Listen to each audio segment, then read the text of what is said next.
Hoy terminamos la meditación en esta semana cuarta de la Pascua sobre el Buen Pastor. Ayer nosotros celebrábamos la solemnidad de la Virgen de Luján, trasladada del domingo, pero lo cierto es que cada año hacemos memoria, sacando un año litúrgico que coincide con el Evangelio del domingo, de esta parte del capítulo 10 de San Juan, donde Jesús habla de sí mismo como el buen pastor, como la puerta de las ovejas, por las cuales uno entra y sale, y en definitiva está atrás todo el tema que ya veníamos meditando la semana pasada con el discurso del pan de vida del capítulo 6, en la fe en el Hijo de Dios, en el hombre Jesús, que es el Verbo encarnado, la fe en la Eucaristía, que también pedía, y el tema de la fe en general, entendido como un don de Dios y también como una apertura nuestra. La semana pasada lo fuerte era que Jesús decía, nadie viene a mí si el Padre no lo atrae. Y en estos días, al ser Él el pastor, la puerta por donde entran las ovejas, se ve el complemento, la fe en Jesús, porque a quien el Padre atrajo a Jesús, Él no lo tiene que perder. Cristo es el buen pastor porque nos cuida, porque por Él podemos salir por la puerta, por Él podemos llegar a los pastos y al agua verdadera que alimenta nuestra vida y nuestra fe. El riesgo de las pasturas es que haya yuyos venenosos o que no se encuentre agua o que no se encuentre agua potable. Cristo, a través de esta imagen, nos enseña el camino del sano alimento para el cuerpo, para el alma, para la vida. Y esto es lo que también nosotros tenemos que colaborar en la evangelización. Estos pastos que nos alimentan, que hacen nuestra vida sana y fuerte, hacen también que nosotros compartamos nuestra vida con los demás y compartamos lo más importante que tenemos, que es la fe.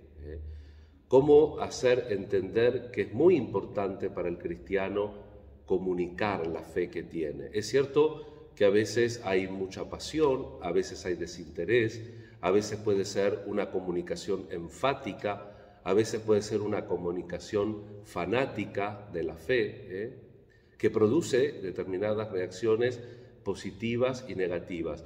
Pero lo que en definitiva siempre contagia y propaga la fe es la conducta que uno tiene. Tenemos en la primera lectura, después de la persecución de Esteban, nos hace un resumen la liturgia para que entendamos por dónde vienen los hechos de los apóstoles, llegan hasta Antioquía. En Antioquía se anuncia el Evangelio y allí comienza una comunidad. Entonces llega a oídos de Jerusalén. Dice, bueno, vamos a ver qué están haciendo, no van a hacer cosa que estén predicando cualquier cosa. Y va Bernabé, delegado por la comunidad de Jerusalén, y encuentra realmente una obra del Espíritu, con las características propias, pero también con el fervor propio. Nosotros recordamos siempre este texto con cariño, y está muy bien que lo hagamos, porque nos recuerda los hechos que aquí en Antioquía, una comunidad que también fue huésped del apóstol Pablo, mutuamente se hospedaron cuando después Bernabé lo va a buscar a Pablo. Y pensemos también en la historia pequeña, no solamente en la historia grande, la historia pequeña de los individuos con su singularidad, que también tiene que anunciar el Evangelio.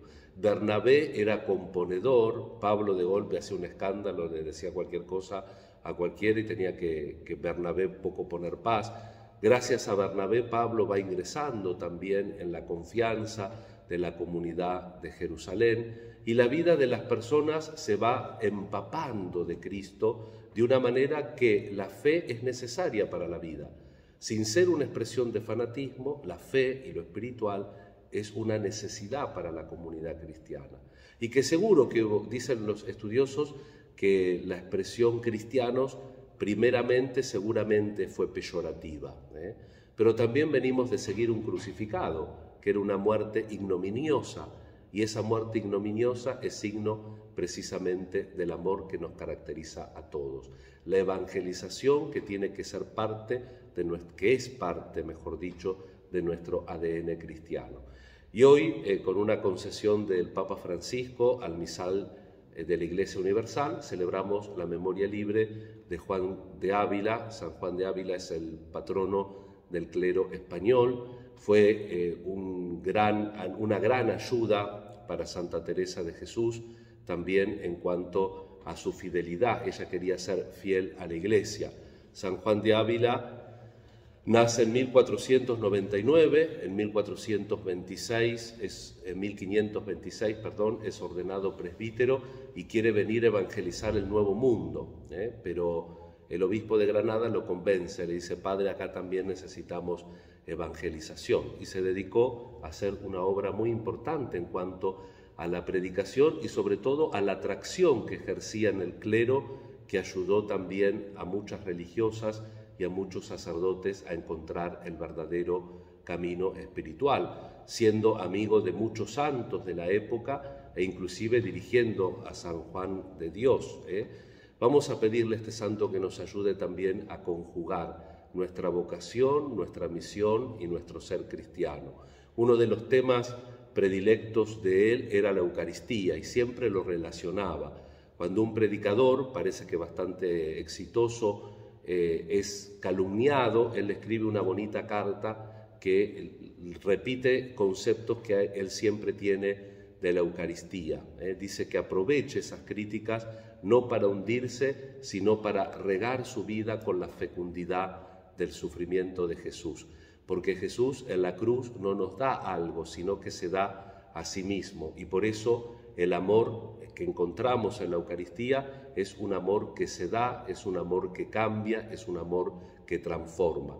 Entonces él decía que la fe, en definitiva, es el negocio del amor, por el cual nosotros cambiamos nuestra vida y ayudamos a los otros a que lleguen a Dios. Y concretamente a este predicador que se queja un poquito de las críticas que recibe de sus hermanos, que tal vez la hacen por envidia, le dice San Juan de Ávila que el amor es un negocio que tiene una cierta milicia, una cierta lucha. El que ama verdaderamente nunca baja los brazos en la lucha del amor para el bien. Pidamos la intercesión de este santo para que nos ayude en nuestra devoción eucarística, para que nos ayude en nuestra devoción a la palabra de Dios y sobre todo a una vivencia cristiana que comunique a los demás la alegría de la fe, como en las primeras comunidades nos cuentan los Hechos de los Apóstoles. Ponemos en el altar del Señor nuestra vida, nuestras necesidades y nuestras intenciones. Amén.